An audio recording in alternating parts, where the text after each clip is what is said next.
नमस्कार साथियों, स्वागत है आपका प्रेयर क्लासेज में। आज जो हम पढ़ने जा रहे हैं वो पढ़ने जा रहे हैं शेषवावस्था। और आप जानते हैं जैसे कि जो शेषवावस्था है उसका टाइम पीरियड जन्म से लेकर के 6 वर्ष तक देखने को हमको मिलता है। कभी कभी कुछ किताबों में हमको जन्म से लेकर के और 5 वर्ष भी लिखा हुआ मिलता है। ठीक है, तो 5 या 6 वर्ष तक की जो अवस्था होती है वो शेषवावस्था कहलाती है। अब यहाँ आपको एक चीज़ समझ लेनी है, कभी कभी क्या किया जाता है, एग्जामिनर इस तरह का प्रश्न दे देता है कि जन्म से लेकर के 6 वर्ष दे दे और 0 से लेकर के 6 वर्ष दे दे, था ना। अगर दोनों ही आ रहे तो फिर आप जन्म से लेकर के 6 वर्ष करना, क्योंकि राइट है जन्म से, 0 कुछ नहीं होता है। लेकिन अगर जन्म दे ही नहीं रखा है तो फिर उस कंडीशन में हम 0 से 6 वर्ष करेंगे। ठीक है, तो ये कुछ समझने की चीज़ें। इसके बाद में सबसे पहले हम जो बात करते हैं वो बात करते हैं कुछ महत्वपूर्ण परिभाषाओं की, क्योंकि बिना परिभाषाओं के शेषावस्था को समझना, तो शेषावस्था समझने के लिए हम कुछ परिभाषाएं समझते हैं। और हमारे यहाँ परिभाषाओं से कुछ क्वेश्चंस हमको देखने को मिलते हैं। जो महत्वपूर्ण परिभाषा है वो लगभग ये 4 है। पहले आप इनको याद कीजिए, कैसे याद रह पाएगी उसकी टेक्निक या तरीका भी मैं आपको बताऊँगा। देखो, पहले एक बार इनको पढ़ लेते हैं। गुड एन एफ जो है वो क्या कहते हैं, वो कहते हैं व्यक्ति का आधा मानसिक विकास 3 वर्ष में हो जाता है। यानी व्यक्ति का जितना मानसिक विकास होना है उसका हाफ कितनी एज में हो जाता है, 3 वर्ष में हो जाता है। ठीक है। दूसरा, वैलेंटाइन कहते हैं शेषावस्था सीखने का आदर्श काल है। अभी इनमें क्या क्या की पॉइंट आपको पकड़ने और उन्हीं को दिमाग में रखना, तो उससे आपको ये याद रह पाएगी। फ्रायड कहते हैं 4 या 5 वर्ष में बालक वह बन जाता है जो भावी जीवन में बनता है। और हरलोक महोदय कहते हैं शेषावस्था एक खतरनाक और अपीली काल है। तो अब आप इनको कैसे याद रख सकते हो, ये एक बड़ी समस्या होती है, लेकिन शायद आज के बाद आपके साथ नहीं रहेगी। थोड़ी सी आप प्रैक्टिस कर लोगे मेरे साथ। तो देखो, यहाँ क्या कह रहे, गुड एन एफ। ठीक है, तो आप इसको अगर इस तरह से लिखो कि गुड जी, ये एन हो गया और ये एफ हो गया, यानी यहाँ कितने अक्षर आ रहे, यहाँ 3 अक्षर आ रहे। तो यहाँ से आप ये रख सकते हो कि यहाँ पे 3 वर्ष की बात कर रही है, क्योंकि टोटल उम्र कितनी है जन्म से लेकर के 6, तो आधी कितनी होएगी, 3 वर्ष। आधी कितनी होएगी, 3 वर्ष। तो यहाँ 3 अक्षर ही आ रहे हैं आपके। या फिर आप ऐसे भी याद रख सकते हो कि गुड यानी आप जानते हो क्या, गुड यानी कि अच्छी बात, बहुत अच्छा। तो गुड यानी आप जानते हो अच्छा, जब भी कोई अच्छा काम करता है हम कहते हैं गुड। तो गुड क्या कह रहे हैं कि ये तो अच्छी बात है कि 3 साल में ही क्या हो जाता है, आधा मानसिक विकास हो जाता है। इसलिए कहा जाता है कि जो छोटे बच्चे हैं, क्योंकि कहा जाता है कि 5 वर्ष तक 90% माइंड बन चुका होता है, और 3 वर्ष की एज में गुड एन एफ तो कह रहे हैं कि 3 वर्ष में ही 50% माइंड बन चुका होता है हमारा मस्तिष्क। तो जो छोटा बच्चा होता है, अगर आप उसको अच्छे से उसके खान पीन का ध्यान देंगे या उसको अच्छी अच्छी बातें सिखाएंगे तो वो जल्दी सीख जाएगा, और फिर आगे आपको समस्या ज़िंदगी भर नहीं आने वाली। तो गुड यानी आप ध्यान रखना, या तो 3 अक्षर से याद रख लेना कि 3 वर्ष में, या गुड यानी याद रखना कि ये तो अच्छी बात है क्या कि 3 साल में इसका आधा मानसिक विकास हो गया। इस तरह से आप याद रखना। फिर देखो वैलेंटाइन, तो वैलेंटाइन क्या कहते हैं, शेषावस्था सीखने का आदर्श काल है। कई बार सेकंड ग्रेड में ये परिभाषा पूछी गई है कि सीखने का आदर्श काल किसने कहा है। तो ध्यान रखना, वैलेंटाइन, वेल यानी आप ऐसे याद रखो वैलेंटाइन है, लेकिन वेल यानी अच्छा होता है, वेल यानी अच्छा। और आप अपने बच्चों को क्या देना चाहते हो, अच्छी बातें।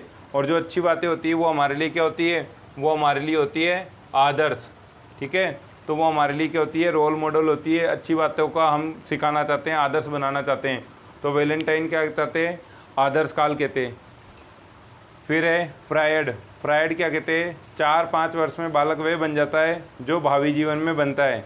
फ्रायड ये कहता है कि बच्चे का जो विकास होना है 4-5 साल में, जो बनना चाहता है वो ज़िंदगी में, वो हमको उसके जिसको कहें लक्षण दिखाई देने लग जाते हैं। तो अब कैसे याद रहे, तो देखो आप ऐसे याद रखना, ये 4 और 5 लिखा हुआ है, यहाँ पे फ्रायड लिखा हुआ है। आपको मैं कहूँ कि ये मैंने लिखा 4 और ये लिखा 5, और दोनों को अगर साथ साथ लिखता तो कैसे लिखता है, ये तो लिखा 4 और ये लिखा मैंने 5, तो बताओ ये फे की तरह बन गया नहीं बन गया।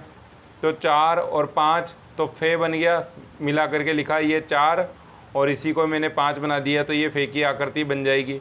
तो फे से क्या याद आ जाना चाहिए आपको, फ्रायड। तो जैसे ही आपके दिमाग में आए 4 और 5 दोनों को एक साथ लिख दो तो फे बन जाएगा। फे यानी क्या हो गया, फ्रायड। तो फ्रायड ने क्या बात कही थी, फ्रायड ने कहा था कि बच्चा जो भावी जीवन में, अब आप जानते हो फे से फ्रायड होता है, और फे से ही अगर आप फ्यूचर लिखोगे तो फे से ही क्या बनेगा, फ्यूचर बनेगा। और फ्यूचर क्या होता है, भावी जीवन। ठीक है, तो ऐसे आप कीवर्ड पकड़ के याद रखोगे तो आप ना दोबारा आपको पढ़ना पड़ेगा, थोड़ी सी आपको एक बार प्रैक्टिस करनी पड़ेगी। पेपर और पेंसिल लेकर के, पेपर को मतलब कॉपी पेन लेकर के आप प्रैक्टिस करना, तो आपको फिर ये दोबारा चीज़ें नहीं पढ़नी पड़ेगी और आप कंफ्यूज भी नहीं होगे। हरलोक के शेष अवस्था एक खतरनाक व अपीली काल है। तो अब कैसे याद रखें, हर यानी आपके साथ माना जो भी ग्रुप कहीं घूमने गया, और हर यानी हर व्यक्ति को क्या कर दिया, लॉकअप में बंद कर दिया या लॉक लगा दिया। भाई अगर किसी एक को बंद करते तो माना 10 जने गए, 1 या 2 को बंद भी कर दिया तो बाकी जने उनको ढूंढते ढूंढते छुड़ाने आ जाते। अब यहाँ लिखा हुआ हर लोक यानी हर व्यक्ति को क्या कर दिया, लॉक कर दिया। जब हर व्यक्ति को लॉक कर दिया तो ये तो क्या हो गया, खतरनाक काम हो गया, बहुत ज़्यादा खतरे वाला काम हो गया। और अब आप क्या करोगे, इसके खिलाफ आप करोगे अपील। ठीक है, हर व्यक्ति क्या करेगा, अपील करेगा। जैसे आप जानते हो ना, किसी व्यक्ति को लॉकअप में बंद कर दें, लॉकअप यानी जेल में, तो जब जेल में बंद कर देते तो वो वकील बुलाता है, वकील बुला के क्या करता है, अपील करता है कि मुझे जेल में क्यों बंद कर दिया, मुझे आज़ाद करो। ठीक है, तो इस तरह से अगर आप ये ध्यान दें तो हमको ये सारी परिभाषा याद रह सकती है। गुडेनफ ने क्या कहा कि 3 वर्ष में, गुड यानी अच्छी बात कही, क्या अच्छी बात कही कि 3 वर्ष में व्यक्ति का आधा विकास हो जाता है। वेलेंटाइन, तो वेल यानी अच्छी बातें, आदर्श बातें सिखाना चाहते हैं, तो आदर्श काल का। फ्रायड, तो 4 और 5 को मिला के लिखोगे तो फे बन जाएगा, फे से फ्रायड, और फे से ही फ्यूचर। फ्यूचर यानी भावी जीवन में जो बनना होता है वो बन जाता है। और हर लोग, अगर हर व्यक्ति को आपने लॉकअप में बंद कर दिया और अगर वो शेषावस्था का है, ठीक है, तो वो क्या करेगा, खतरनाक काम हो गया ये। और वो क्या करेगा, वो अपील करेगा, वो चिल्लाएगा ज़ोर ज़ोर से। तो इस तरह से ये आपको परिभाषाएं ध्यान में आ जाएगी। थोड़ी मेहनत आपको करनी पड़ेगी, लेकिन अगर एक बार कर लोगे तो आपके साथ फिर ये समस्या नहीं रहेगी। और ऐसे प्रश्न हमको first grade, second grade, REET, आप जितने भी एग्ज़ाम दोगे सब जगह देखने को मिलेंगे। और ये इम्पोर्टेंट है, जो पहले एग्ज़ाम्स में विगत प्रश्न पत्रों में आए हुए, तो इन्हीं के आने के चांस ज़्यादा रहते। तो आप एक बार इनको देख लो, अच्छे से समझ लो, ताकि आपके ये क्वेश्चंस गलत नहीं हो। आगे हम बात करते हैं, देखो आगे हम बात करते हैं शेषावस्था के उपनाम। उपनाम का मतलब होता है कि और इसको हम किन किन नामों से जान सकते हैं। और यहाँ से भी अक्सर हमारे प्रश्न आ जाएगा, आपके प्रश्न आ जाएगा, निम्न में से कौन सा शेषावस्था का उपनाम नहीं है या कौन से असत्य कथन है। तो उस कंडीशन में आपको ये जो 12 के 12 नाम है ये आने चाहिए। ठीक है, और ये आएंगे तो आप फिर क्या, आपको अगर एक के याद हो गए शेषावस्था के, तो अगर बाल्यावस्था के आ गए तो आप जल्दी से अलग कर लोगे। ठीक है, या बाल्यावस्था है, किशोर अवस्था की ज़्यादा, अगर वो क्या करता है, शेषावस्था और बाल्यावस्था के नामों को मिला करके देता है। तो हम अगर इसको अच्छे से याद कर लेंगे, इसकी मैं भी आपको एक ट्रिक भी बताऊंगा।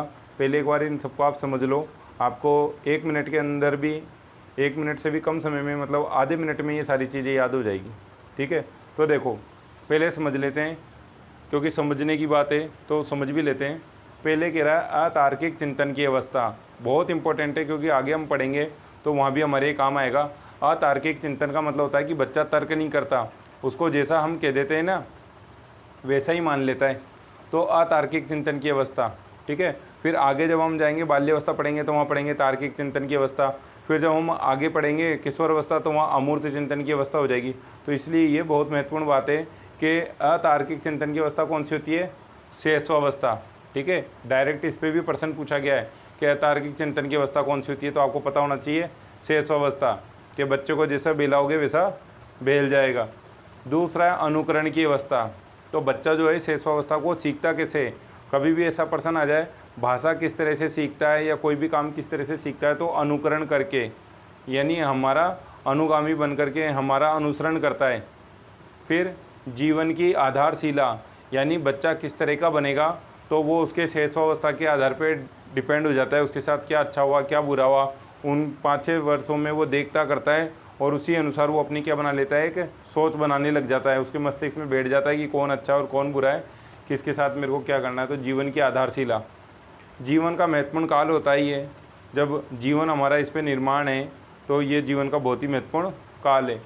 स्वार्थी और स्वकेंद्रित, इस पे भी प्रश्न पूछा गया है कि ऐसी कौन सी अवस्था है जो स्वार्थी है, जिसमें बालक सबसे ज़्यादा स्वार्थी होता है। तो यही वाली अवस्था है, इसमें बालक क्या होता है, अपना खिलौना अपने भाई बहन को भी नहीं देना चाहता। स्वप्रेम की अवस्था, स्वप्रेम की अवस्था में इसमें वो सबसे ज़्यादा प्रेम खुद से करता है और स्वयं से करने के बाद उसके बाद सबसे ज़्यादा प्रेम अपनी माँ से करता है और उसके बाद फिर अन्य परिवारजनों से वो प्रेम करता है। तो स्वप्रेम की अवस्था, ठीक है, इसे ही हम आत्म प्रेम की अवस्था जब कहते हैं तो सिगमंड फ्रायड इसी को क्या नाम देता है, लिबिडो नाम देता है। सीखने का आदर्श काल, तो ये हमने पढ़ाई है, सीखने का आदर्श काल इसको वैलेंटाइन ने कहा है, तो वो भी दिमाग में रिपीट कर लो। सीखने का आदर्श काल किसने कहा, वैलेंटाइन ने। संस्कारों के निर्माण की अवस्था, अगर आपको बच्चे को अच्छे संस्कार देने तो इस अवस्था में आप उसको क्या दो, संस्कार दे सकते हो। फिर है तीव्र विकास की अवस्था, कि इस अवस्था में बालक का जो विकास है वो किस होता है, तीव्र गति से होता है, वो जल्दी जल्दी चीज़ों को सीखता समझता है। खिलौनों की आयु, ठीक है, एक हम पढ़ेंगे खेल की आयु, तो खेल की आयु बाल्यावस्था होती है, लेकिन ये कह रहा है खिलौनों की आयु, तो खिलौनों से खेलने की आयु होती है शैशवावस्था। प्रबल जिज्ञासा की अवस्था, उसमें बहुत ज़्यादा जिज्ञासा रहती है, ठीक है, वो जिसको कहें हम के 1000 तरह के प्रश्न पूछता है। तो इस उम्र में वो जितने प्रश्न पूछे उसके जवाब दे देने चाहिए और सही सही देने चाहिए। अगर आप उसको गलत बताओगे तो फिर वो, या डांटोगे तो फिर वो प्रश्न नहीं पूछेगा। तो ये बहुत महत्वपूर्ण बात है। अगर आप चाहते हो कि आपका बच्चा अच्छा इंटेलिजेंट बने, भविष्य में वैज्ञानिक बन जाए, तो उसके लिए वो जितने क्वेश्चंस करता है उसके राइट आंसर देते जाओ, तो वो आज नहीं कल बहुत आगे निकल जाएगा। फिर है उदासीनता की अवस्था, तो उदासीनता की अवस्था यानी इस बच्चे में अगर आपने बच्चे को डांट दिया, उसने कोई भी प्रश्न पूछा ऐसा क्यों होता है, धरती क्यों घूमती है, तारे क्यों चमकते हैं, कुछ भी पूछ लिया और आपने कहा कि भाई तुम मुझे डिस्टर्ब कर रहा है और आपने उसको डांट दिया है, कुछ भी कर दिया, तो फिर वो बालक क्या हो जाएगा, उदासीन हो जाएगा। तो इस तरह से ये 12 के 12 नाम है जो आपको ध्यान में रखने हैं और इनसे अक्सर प्रश्न पूछे जाते रहे।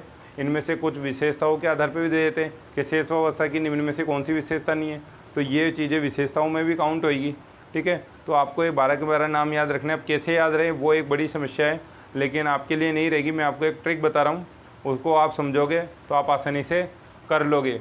तो देखो मैं आपको एक ट्रिक बताता हूँ कैसे याद रहे आपको। ऐसे मानिए कि कोई बहू है, ठीक है, और जो उसकी सास है वो क्या कह रही है, वो कह रही है अपने पति से, सास यानी ससुर साहब से कह रही है, पति से कह रही है कि अजी ससी तीखी पऊ, ये याद रखना, ये मैंने ट्रिक बनाई है, ठीक है। अजी ससी, अजी श, और ससी कैसे लिखेंगे, ससी वैसे ऐसे लिखते हैं, लेकिन हमको क्या है कि शब्दों को समझना है। ससी बोलेंगे लेकिन लिखते वक्त हम ऐसे लिखेंगे, श शी ती खी प ऊ, ठीक है। वैसे तीखी भऊ होता है, लेकिन भऊ को भी कैसे लिखेंगे, तीखी भऊ, ठीक है। तो भऊ की जगह पऊ बोल लो आप, तो कि भऊ को हम क्या बोलते हैं, पऊ बोलते हैं। ये लो आपको ये 12 के 12 नाम याद हो जाएंगे। देखो 1 मिनट में इसको सही करता हूँ, 1 मिनट। देखो ये हमारी ट्रिक है, अजी शशी तीखी बहू की जगह पऊ, ये याद रख लेना बस, और आसानी से रहेगी, ऐसा कोई कठिन बात है ही नहीं, ठीक है। तो देखो ए पे आपको 2 बार नाम लेना है, ठीक है।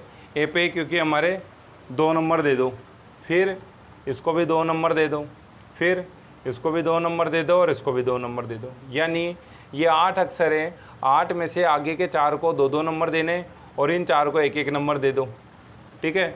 तो इस तरह से आपके 12 हो जाएंगे, 4 दूना 8, 8 और 4 12, ये आपके 12 के 12 नाम याद हो जाएंगे। कैसे हो जाएंगे, आपके दिमाग में ए आते ही याद आ जाएगा, ए से अतार्किक चिंतन की अवस्था। अब 2 लिखा है यानी इसको 2 बार है, ए से 2 बार है, ए और ए, तो ये हो गया अ, ये हो गया जी, तो जी पे हो जाएगा जीवन की आधारशिला और जीवन का महत्वपूर्ण काल। फिर शे, ठीक है, तो इस शे पे 1 पे तो हो जाएगा स्वार्थी, स्वार्थी के लो या स्वकेंद्रित के लो, ठीक है। और 1 से हो जाएगा आपके स्वप्रेम की अवस्था। फिर ये शी है, तो यहाँ शी से 1 बार हो जाएगा सीखने का आदर्श काल, और सी में से निकाल लो तो संस्कारों के निर्माण की अवस्था हो जाएगी। फिर है ती, तो ती से हो जाएगा तीव्र विकास की अवस्था। फिर है खी, तो एक एक नंबर दे रखा है यानी एक बार ही आएगा इनका अक्षर। तो खी से हो जाएगी खिलौनों की आयु। पे, तो पे से हो जाएगा प्रबल जिज्ञासा की अवस्था। और ऊ से हो जाएगा उदासीनता की अवस्था। तो आपको सिर्फ ये बात याद रखनी है, शेष अवस्था का बालक है, ठीक है। बहू ने कोई काम नहीं कर पाई, बच्चे ने बहुत बिजी रखा, तो सासू जी क्या कह रही है, सासू जी कह रही है अजी ससी तीखी पाऊ, झगड़ा हो जाता है ना, तो उस कंडीशन में फिर बहू को वो तेज बता देती है कि बहू तो बहुत तेज है। तो अजी शशि तीखी पाऊ, ठीक है। तो अतार्किक चिंतन की अवस्था, अनुकरण की अवस्था। जी यानी जीवन की आदर्शिला, जीवन का महत्वपूर्ण काल। से यानी स्वार्थी और स्वयं प्रेम। फिर शी यानी सीखने का आदर्श काल और संस्कारों के निर्माण की अवस्था। ती यानी तीव्र विकास की अवस्था। खी यानी खिलौनों की। पे यानी प्रबल। और ऊ यानी उदासीनता की अवस्था। तो अगर आप सिर्फ एक चीज़ को याद दिमाग में दौड़ा लो, ठीक है, थोड़ा इसको घुमा लेना दिमाग में सुबह शाम, अजी शशि तीखी पाऊ, तो आपको फिर इनको याद करने की कोशिश करना कि ए यानी क्या था, जी यानी क्या था, तो आपको सब याद आ जाएंगे। नहीं आए एक बार कॉपी पेन ले करके लिखना, स्क्रीनशॉट ले सकते हो आप। तो एक बार इसको कॉपी पेन ले करके लिखना और फिर इसको दोहरान करना, आपको आसानी के साथ याद हो जाएगी और हमेशा याद भी रहेगी, ठीक है। हाँ, आगे हम बात करते हैं इसकी कुछ विशेषताओं की। देखो आगे हम बात करते हैं शेषावस्था की विशेषताओं की। शेषावस्था की क्या क्या विशेषताएं, तो आपको यहाँ चीज़ें समझनी है, ठीक है। यहाँ ट्रिक नहीं बैठानी है, क्योंकि ट्रिक हम उसमें बैठा चुके हैं। यहाँ आप इन चीज़ों को समझोगे तो आप वैसे भी आसानी से कर दोगे। देखो आत्म प्रेम की अवस्था, तो मैंने आपको कहा था स्वयं प्रेम की, तो स्वयं से प्रेम करना, बात वही आत्मा से प्रेम करना, स्वयं से प्रेम करना, तो आत्म प्रेम को ही नार्सिसिज्म कहते हैं। तो ये नहीं आए ये शब्द आ जाए, नार्सिसिज्म पाया जाता है कौन सी अवस्था में, तो भी हम कह देंगे शेषावस्था में पाया जाता है। फिर है सामाजिकता का भाव। अब सामाजिकता का भाव कैसे होता है कि घर में कोई भी मेहमान आए तो बच्चा सामाजिकता का दिखाता है कि मामा जी आए या मौसी आई है, उसको तो अगर खेलने जाने का टाइम है या खेलना है तो खेलेगा ही वो, तो वो सामाजिकता का कोई प्रदर्शन नहीं करता। फिर है नैतिकता का भाव, ये हमारे रीट में पूछ भी रखा है, ठीक है। नैतिकता का भाव कौन सी अवस्था में पाया जाता है, तो ध्यान रखना शेषावस्था में। तो जब ये पूछ रखा है तो इन्हीं में से और कोई सा पर्सन हमारे बन जाएगा, इनको अच्छे से पढ़ लेना। ये मत सोचना क्या पर्सन आ जाएगा, कहाँ से आ जाएगा, मैं तो नहीं कर पाऊँगी, ऐसे नहीं सोचना। पहले इनको करो, अच्छे से कर लोगे तो कोई दिक्कत ही नहीं है। तो देखो नैतिकता का भाव, नैतिकता का भाव कैसे है कि मामा जी आए, मौसी जी आई, पड़ोसी कोई भी आया तो हम उनको नमस्ते कर। छोटे बच्चों को देखा है कोई मौसी को देखते ही दंडोत करने लग जाए, मौसा जी को देखते ही नहीं ना, उसको तो कर अपन कहेंगे 10 बार, अपन कहेंगे अरे ये आए इनको प्रणाम करो, राधे कृष्णा करो, मूंड है तो कर लेगा, नहीं है तो नहीं करेगा। तो नैतिकता का बच्चे में क्या पाया जाता है, अभाव पाया जाता है। फिर है बोलने की अयोग्य अवस्था। बोलने का भी उसकी कोई मतलब अवस्था नहीं होती है, कोई तरीके से नहीं बोलता है वो। अब आप कहोगे नहीं सर हमारा बच्चा तो अच्छे से बोलता है, तो देखो समझने की बात है। मैंने कहा है शेषावस्था कहाँ से कहाँ तक है, शेषावस्था मानी गई है जन्म से, ठीक है। तो जिस दिन जन्मा था उस दिन अगर मामा जी आए थे तो उसने उठ के ढोक लगाई थी क्या, तो समझने की बात है। जन्म से कह रहा है वो, जन्म से लेकर के 6 वर्ष तक। तो अब वो बात अलग है, कुछ बच्चे ऐसे होते हैं जो 2 महीने 2 साल के होते होते राधा कृष्णा करना सीख जाते, और कुछ ऐसे होते हैं 5 साल में भी आप सिखा दो लेकिन मर्जी आएगी तो करेंगे, नहीं तो नहीं करेंगे। तो ऑल ओवर को लेके ये मतलब बात कही जाती है। तो इसलिए हमको यहाँ पे ध्यान देना है, यहाँ से चीज़ें समझनी है। हमने क्या देखा है, हमने क्या किया, या हमारे बच्चे क्या करते हैं उनसे हमको नहीं, मतलब हमको ये है मेन चीज़, यहाँ से हमारे पर्सन यही राइट माना जाएगा। तो बोलने की अयोग्य अवस्था की, ये बालक जो होता है छोटा बच्चा, तो इसमें अयोग्य अवस्था होगी नहीं होगी, ठीक है। आगे दोहराने की प्रवृत्ति, छोटे बच्चों को आप देखो वो 10 बार एक ही एक बात को दोहराते रहते हैं जब तक उनकी बात नहीं सुन ली जाए या उनकी पूर्ति नहीं कर दी जाए, ठीक है। फिर है दूसरों पर निर्भरता। उनको अगर पानी पीना है, टॉयलेट जाना है या कोई भी काम है, खाना खाना है, तो वो दूसरों पर ही निर्भर रह गई। ये थोड़ी है कि चलो डबल रोटी निकाल के खा ली, ऐसा तो नहीं कर सकते ना, वो मम्मी से ही ले गए, ठीक है। पापा को भी परेशान करेंगे, मम्मी को भी परेशान करेंगे, भाई दीदी जो है, दादा दादी, तो उन्हीं को कहेंगे कि मुझे ये चीज़ चाहिए। फिर है व्यवहार मूल प्रवृत्तियों पर आधारित। ये भी समझने की बात है, मूल प्रवृत्तियाँ। मूल प्रवृत्तियाँ हम जब मैकडूगल का सिद्धांत पढ़ेंगे तो वहाँ पढ़ेंगे मूल प्रवृत्ति क्या होती है। तो मूल प्रवृत्ति में यहाँ आप ये ले सकते हो कि बच्चे की अगर उसका व्यवहार क्या होता है कि अगर उसकी मांग डिमांड पूरी नहीं हुई, उसको आइसक्रीम खानी है आपने नहीं दिलवाई, चॉकलेट खानी है आपने नहीं दी, तो वो रोना चालू कर देगा, वो अपनी जिद पे आ जाएगा। इसे कहते हैं मूल प्रवृत्ति, ठीक है। फिर है शरीर व मस्तिष्क अत्यधिक ग्रहणशील होता है। तो आपने जो बात कह दी, शरीर और मस्तिष्क उसको क्या कर लेगा, जल्दी से कैचअप कर लेगा। और एक बात ध्यान रखना, गलत बात बच्चे बहुत जल्दी पकड़ लेते हैं।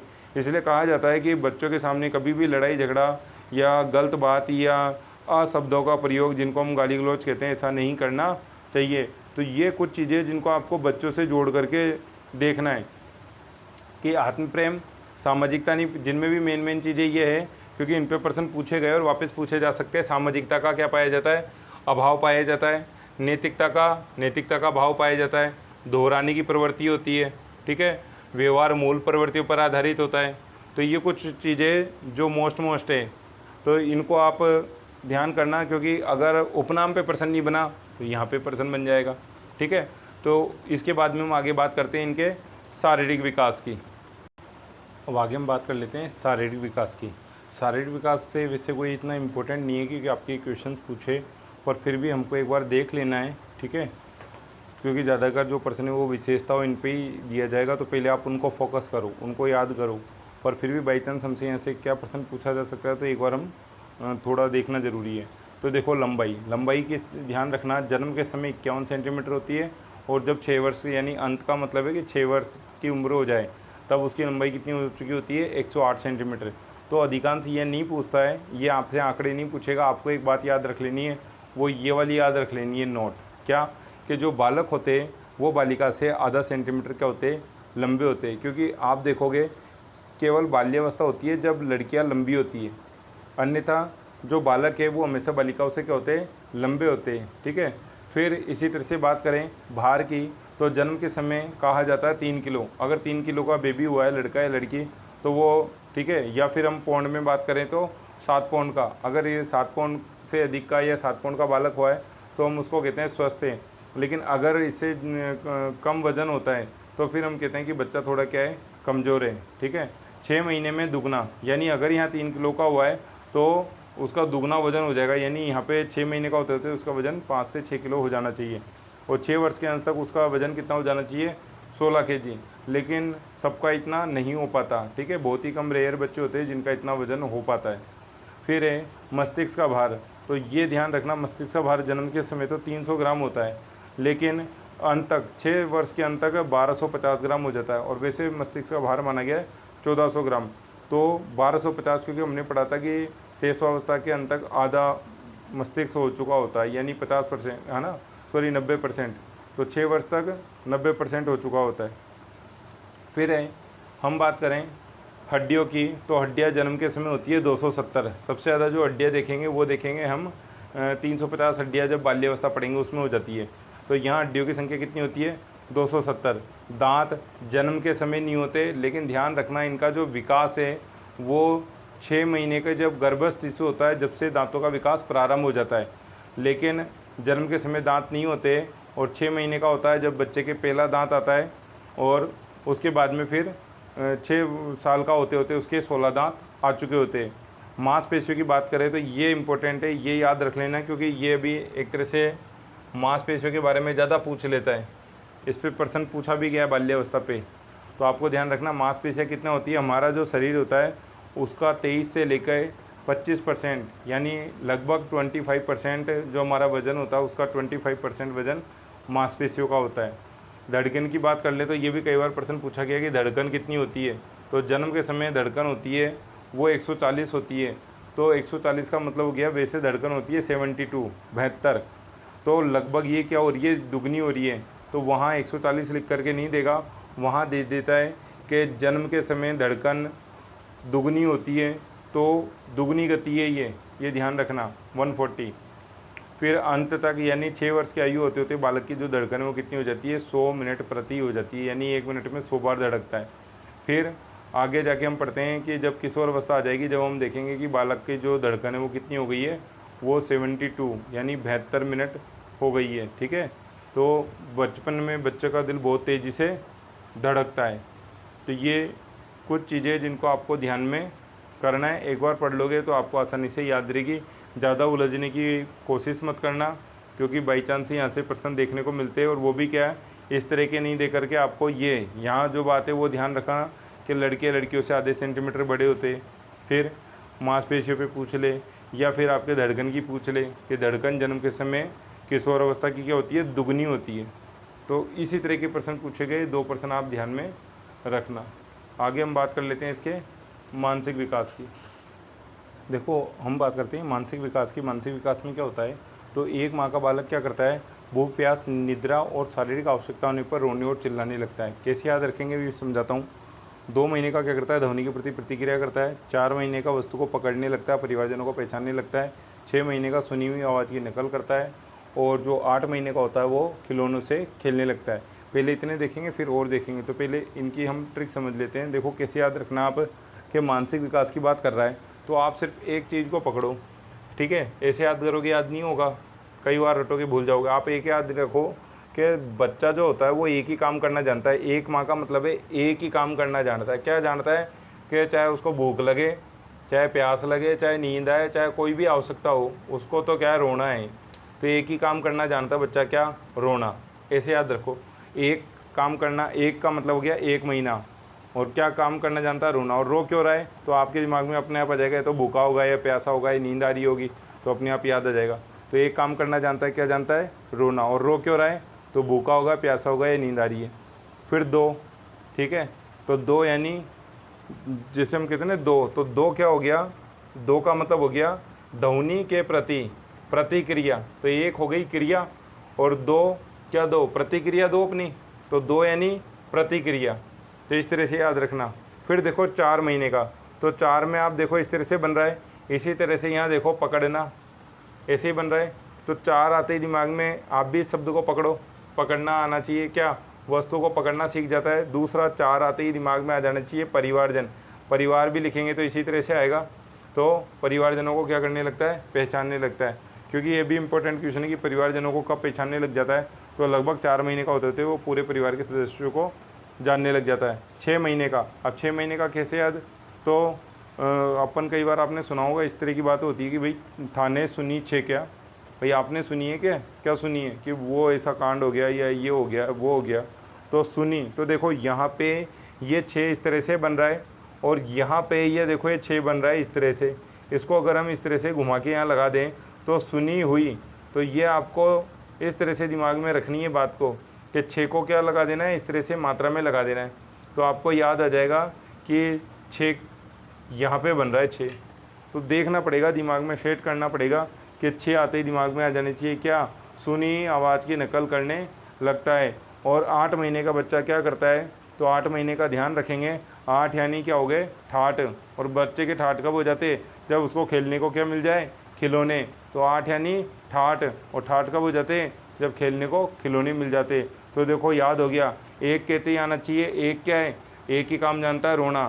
क्यों, क्योंकि भूख लग रही है, प्यास लग रही है, नींद आ रही है। 2 क्या, 2 जवाब दो या प्रतिक्रिया दो, तो प्रतिक्रिया दो। फिर 4 महीने का, तो 4 यानी पकड़ना या परिवारजनों को पहचानना। 6 यानी सुनी हुई, ठीक है। और 8 यानी ठाठ। ठाठ क्यों हो गए, क्योंकि खेलने को खिलौने मिल गए। और देखो इसमें कुछ है जिनकी भी हम चर्चा कर लेते हैं। अब देखो आगे हम देख लेते हैं। 1 वर्ष का बालक 8 महीने के बाद में 1 वर्ष यानी 12 महीने का होते होते क्या करता है, वाक्य बोलने लगता है, ठीक है। लेकिन फिर भी जो कहा जाता है, जो सार्थक शब्द है बिल्कुल शुद्ध रूप से बोलता है, वो 1.5 साल या 14 महीने का होते होते बोल पाता है।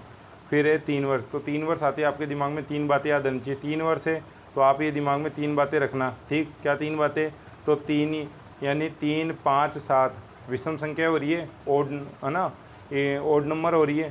तो 3, 5, 7, तो 3 वर्ष का होने पे क्या करेगा, 5 और 7 वाक्य बोलने लग जाता है, गिनती बोलने लग जाता है, ठीक है। तो 3, 5, 7 आप जानते हो क्या है, गिनती है, तो गिनती बोलने लग जाता है। या फिर क्या करता है, रेखाएं बनाता है। रेखाएं बनाता है यानी आड़ी तिरछी रेखाएं। आपने बच्चे को देखा होगा ना बचपन में, जिसको कहते हैं लीकटा करना, ईकटे करना, है ना, उसको दे दो ए बनाने को, तो ए बनाने की जगह वो कुछ ना कुछ लकीटें खींचता रहता है। तो रेखाएं बनाने लग जाता है, रेखाएं खींचने लग जाता है। कितने साल का बच्चा, 3। तो 3 आते ही 3 काम करता है, क्या, 5 से 7 वाक्य बोलने लगता है। अब ये गिनती भी हो गई, तो गिनती बोलने लगता है और रेखाएं बनाने लगता है। 4 वर्ष का बालक क्या करता है, तो ये इंपॉर्टेंट पर्सन है, इसको ध्यान रखना कि जिज्ञासा प्रबल होती है। कब होती है? जब बच्चा 4 साल का हो जाता है तो उसमें जिज्ञासा प्रबल हो जाती है। चित्र बनाने लगता है, चित्र बनाने लग जाता है, वस्तुओं को क्रम से रखने लग जाता है और हल्की और भारी वस्तु में क्या करने लग जाता है? अंतर करने लग जाता है। उसको समझ में आने लग जाता है कि ये वाली चीज़ हल्की और ये वाली चीज़ भारी है। इससे पहले कम उम्र में वो समझ नहीं पाता, लेकिन इस उम्र में आप उससे पूछोगे तो वो बता देगा कौन सी चीज़ हल्की और कौन सी चीज़ भारी है। उसकी इस तरह की समझ विकसित होने लग जाती है। ठीक है, फिर आप उसको कहो पानी की बाल्टी या कोई भी ऐसी चीज़ हो जो भारी वस्तु हो, उसको आपको इसको उठा, तो मना कर देगा पहले से ही। क्यों? कि ये भारी है। और जबकि बिल्कुल छोटा हो, जब वो साल भर का हो, जब उसको आपको कि भले ही जाके आप उसको कह दो कार उठा, तो वो कार को जाके उठाने की कोशिश करने लग जाएगा कि मैं तो हिला के रख दूँगा। ठीक है, तो 4 वर्ष के बालक क्या हो जाता है? हल्की और भारी वस्तु में अंतर, ये 4 बातें सीख जाता है। और 3 वर्ष का 3 बातें सीख जाता है। इस तरह से याद रखना। अब वो बातें क्या है? वो ये बातें, इनको आपको ध्यान में रखनी है। इसके बाद में 6 वर्ष का क्या करता है, उसकी भी चर्चा कर लेते हैं। आगे देखो 6 वर्ष में क्या होता है। तो 6 वर्ष का आप जानते हो 6 साल का बच्चा होते थे 15 से 20 तक की गिनती आसानी के साथ बोल लेता है। और ये महत्वपूर्ण बात है, इसको आप ज़रूर याद रखना। ये इंपॉर्टेंट प्रश्न है कि व्याकरण की दृष्टि से शुद्ध वाक्य बोलने लगता है। अगर प्रश्न आ जाए शुद्ध वाक्य तो वो इस साल भर का बोलने लग जाता है, लेकिन उसमें मिस्टेक होती है। ठीक है, तुतला तुतला के बोलता है या कंप्लीट नहीं बोलता। लेकिन अगर हम व्याकरण की बात करें या ग्रामर की बात करें तो शुद्ध वाक्य व्याकरण की दृष्टि से कब बोलने लग जाता है? तो 6 वर्ष का होते होते बालक शुद्ध वाक्य बोलने लग जाता है। तो इस तरह से हमने पढ़ा। इस जो हमारा वीडियो था इसमें हमने शेषवावस्था के उपनाम पढ़े, उसकी परिभाषाएं पढ़ी, विशेषताएं पढ़ी। ठीक है, उसका शारीरिक विकास पढ़ा और ये मानसिक विकास पढ़ा। अब इसका जो सामाजिक संवेगात्मक विकास है वो हम नेक्स्ट वीडियो में पढ़ेंगे, क्योंकि वीडियो काफ़ी बड़ा बन गया है 30 मिनट का। तो आप इसको देखिए, याद कीजिए, और कहीं समस्या रहे तो मुझे बताइए। Okay, thank you.